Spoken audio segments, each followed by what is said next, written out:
ഈ ഒരു വേഷത്തിൽ എന്താണെന്നായിരിക്കും എല്ലാവരും ചിന്തിക്കുന്നത്. കുറച്ച് വീഡിയോസ് എടുക്കാനുണ്ടായിരുന്നു, അങ്ങനെ കോസ്റ്റ്യൂം ഇട്ടതാണ്.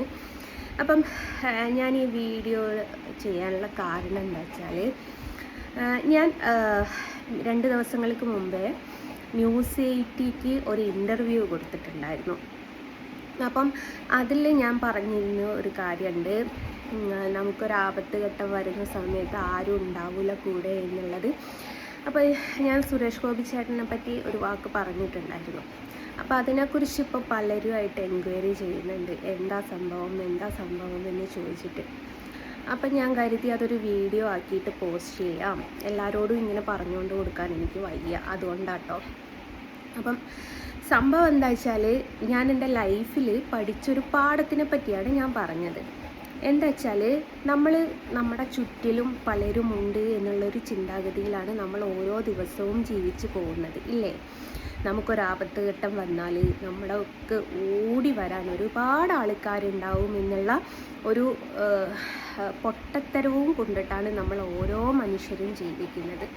അത് സത്യമായിട്ടുള്ളൊരു സംഭവമാണ്. എന്താ വെച്ചാൽ, എൻ്റെ ജീവിതത്തിൽ എനിക്ക് അനുഭവം ഉണ്ടായൊരു കാര്യമാണ്.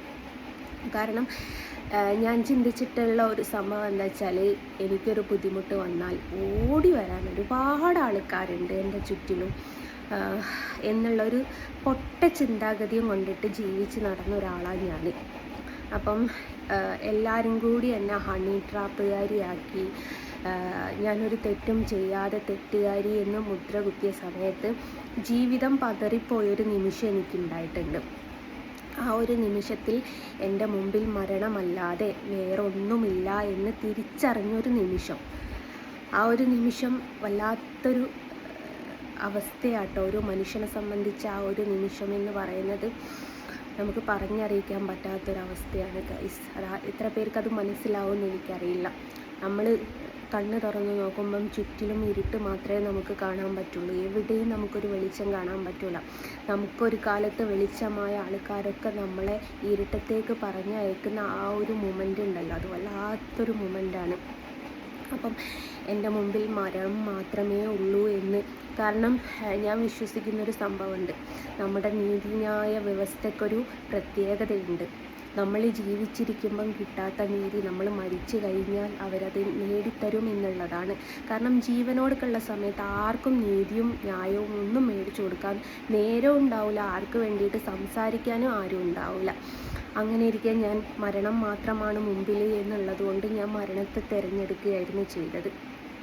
അപ്പം ആ ഒരു അവസ്ഥയിൽ പലരും പറഞ്ഞു ഞാൻ അഭിനയിച്ചിട്ട് ഹോസ്പിറ്റലിൽ കിടക്കുകയാണ്. ഞാൻ പറയാനും ബേബി മെമ്മോറിയലിൻ്റെ ഷീട്ടും കാര്യങ്ങളൊക്കെ എനിക്കുണ്ട്. MMC കൊണ്ടുപോയ സമയത്ത് അവിടുത്തെ മാറ്റാൻ വേണ്ടിയിട്ട് പറഞ്ഞു, അങ്ങനെ ബേബി മെമ്മോറിയലിലേക്ക് കൊണ്ടുപോവുകയായിരുന്നു. അപ്പോൾ 2 ദിവസം ഞാൻ ICUവിൽ കിടന്നിട്ടുണ്ട്. അപ്പോൾ അത് എല്ലാവരും പറഞ്ഞു കപട നാടകമാണ് എന്ന് പറഞ്ഞപ്പം ഞാൻ അവരോട് ഒരു കാര്യമേ പറഞ്ഞിട്ടുള്ളൂ, നാടകം കളിക്കാനാണെങ്കിൽ MMC പോലുള്ള ഹോസ്പിറ്റൽ അല്ലെങ്കിൽ മെഡിക്കൽ കോളേജ് പോലുള്ള ഹോസ്പിറ്റലേ നമ്മൾ തിരഞ്ഞെടുക്കുള്ളൂ.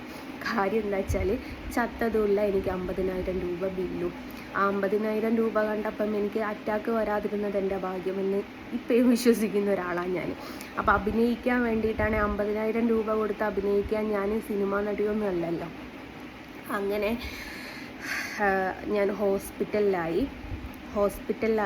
കുറച്ച് സീരിയസ് ആയി ആണ് എന്ന് ഡോക്ടർ പറയുന്നുണ്ട് കേട്ടോ. എനിക്ക് ഇതിൻ്റെ സത്യാവസ്ഥയൊന്നും അറിയില്ല. എൻ്റെ മൂത്ത സിസ്റ്റർ എടുത്ത് പറഞ്ഞു വെൻറ്റിലേറ്ററിലേക്ക് മാറ്റുകയാണെന്ന് പറഞ്ഞു. അങ്ങനെ ആ ഒരു സമയം എൻ്റെ ഹസ്ബൻഡിനെ അവർ ഡോക്ടർ കോണ്ടാക്ട് ചെയ്ത് കണ്ടിട്ട് പോകണമെങ്കിൽ കണ്ടിട്ട് പോയിക്കോളിന്ന് വരെ പറഞ്ഞിട്ടുണ്ട്. സത്യമായിട്ടുള്ളൊരു സംഭവമാണത്. എൻ്റെ ഹസ്ബൻഡ് പെട്ടെന്ന് നാട്ടിലേക്ക് വരികയൊക്കെ ചെയ്തിട്ടുണ്ടായിരുന്നു. അപ്പം എന്നെ വെൻറ്റിലേറ്ററിലേക്ക് കൂടി മാറ്റണമെന്ന് കേട്ടപ്പം അരുണ് ഒരുപാട് പ്രാവശ്യം സുരേഷ് ഗോപി ചേട്ടനെ വിളിച്ച് നോക്കി. ഞാൻ ഇവിടുന്ന് മെഡിസിൻ എടുത്ത് കഴിക്കുന്നതിൻ്റെ തൊട്ട് മുമ്പായിട്ട് ഞാൻ വിളിച്ച അവസാനത്തെ കോൾ എന്ന് പറയുന്നത് സുരേഷ് ഗോപി ചേട്ടനെയാണ്. കാരണം മരണത്തെ ഞാൻ തിരഞ്ഞെടുക്കുന്നതിന് മുമ്പേ ലാസ്റ്റത്തെ ഒരു കച്ചിത്തുരുമ്പ് എന്നുള്ള നിലയിലാണ് ഞാൻ സുരേഷ് ഗോപി ചേട്ടനെ വിളിക്കുന്നത്. പക്ഷെ ഫോൺ എടുത്തില്ല. ഞാൻ പിന്നെ സുരേഷ് ഗോപി ചേട്ടൻ്റെ PA ഉണ്ട്, എന്തെന്നായിരുന്നു അവരുടെ പേര്, ആ ചേച്ചിക്ക് ഞാൻ മെസ്സേജ് ചെയ്തു. ഷിനോ ചേട്ടന് ഞാൻ മെസ്സേജ് ചെയ്തു. മരണത്തിൻ്റെ വക്കിലാണ് ഞാൻ നിൽക്കുന്നത്, ഒന്ന് സുരേഷ് ഗോപി ചേട്ടനോടൊന്ന് എന്നെ കോണ്ടാക്ട് ചെയ്യാൻ പറയോ എന്ന് ചോദിച്ചിട്ട് സുചിത്രേച്ചിക്കും ഷിനോ ചേട്ടനൊക്കെ ഞാൻ മെസ്സേജ് ചെയ്തു. സത്യസന്ധമായിട്ടുള്ളൊരു കാര്യം, ആർക്ക് വേണമെങ്കിലും തെളിവ് ഞാൻ ഇപ്പോഴും കാണിച്ചു തരാൻ തയ്യാറാണ്. എൻ്റെ ഫോണിൽ ഇപ്പോഴും അതുണ്ട്. ലാസ്റ്റ് സുരേഷ് ഗോപി ചേട്ടന് ഞാൻ അയച്ച വോയിസ് സഹിതം എൻ്റെ ഫോണിൽ ഇപ്പോഴും ഉണ്ട്. അപ്പം ഞാൻ ഒരുപാട് പ്രാവശ്യം വിളിച്ചു നോക്കി. മരണമെന്ന് പറയുന്ന കാര്യം തിരഞ്ഞെടുക്കുന്നതിന് മുമ്പേ നമ്മളെ രക്ഷിക്കാൻ ആരെങ്കിലും വരുമായിരിക്കുമെന്നുള്ളൊരു പ്രതീക്ഷയിലാണ് ഞാൻ ആ കോൾ ചെയ്തത്. പക്ഷെ ആ ഫോൺ അറ്റൻഡ് ചെയ്തില്ല കേട്ടോ. അങ്ങനെ ആണ് ഞാൻ മെഡിസിൻ എടുത്ത് കഴിക്കുന്നത്. കാരണം ഒന്നുമില്ല, മുമ്പിൽ ഇരുട്ട് മാത്രം.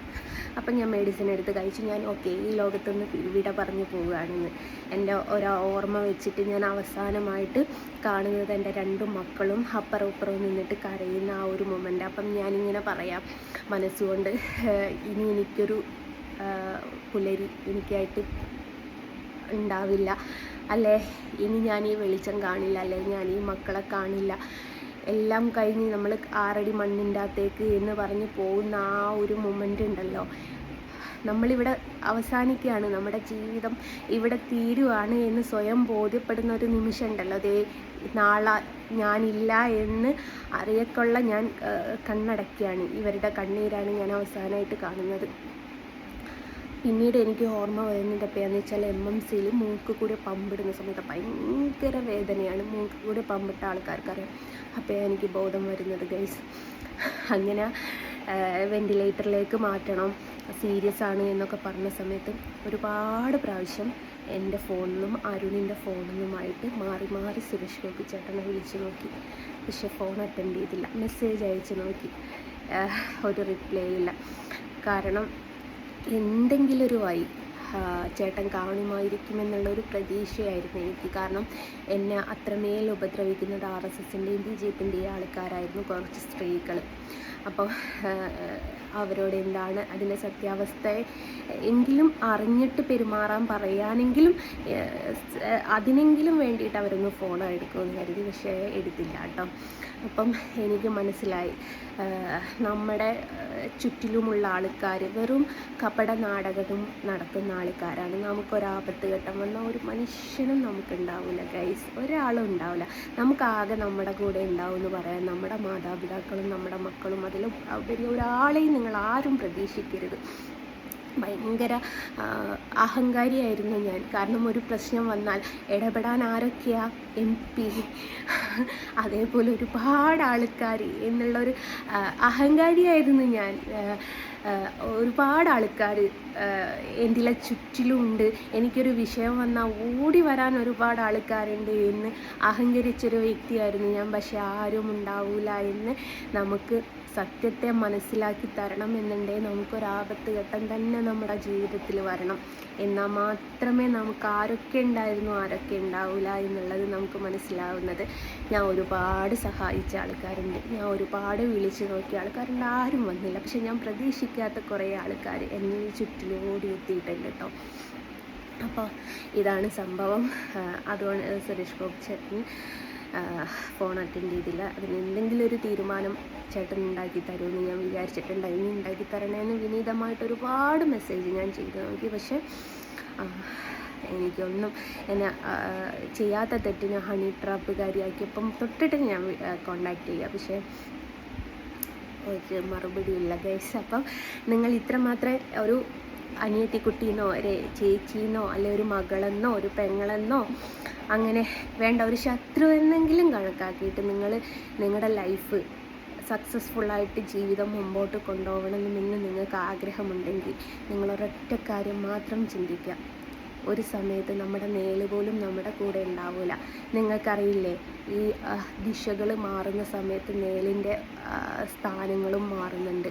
അതുകൊണ്ട് നമുക്ക് നമ്മുടെ നേല് പോലും കൂടെ ഉണ്ടാവില്ല. നമുക്ക് സക്സസ്ഫുള്ളായിട്ടുള്ളൊരു ജീവിതം നമുക്ക് വേണമെന്നുണ്ട് ഒറ്റക്കാണ് ഇന്ന് നമ്മളെ മനസ്സിനെ പറഞ്ഞ് പഠിപ്പിച്ചിട്ട് വേണം നമ്മൾ മുമ്പോട്ട് പോകാൻ. എന്നാൽ മാത്രമേ നമുക്ക് നല്ലൊരു ജീവിതം, സക്സസ്ഫുള്ളായിട്ടുള്ളൊരു ജീവിതം കിട്ടുള്ളൂ. ഒരു ആപത്ത് ഘട്ടം വരണം, അപ്പേ നമുക്ക് മനസ്സിലാവുള്ളൂ ഈ നമ്മുടെ ചുറ്റിലുള്ള ഓരോ മനുഷ്യനെ. ഓക്കെ.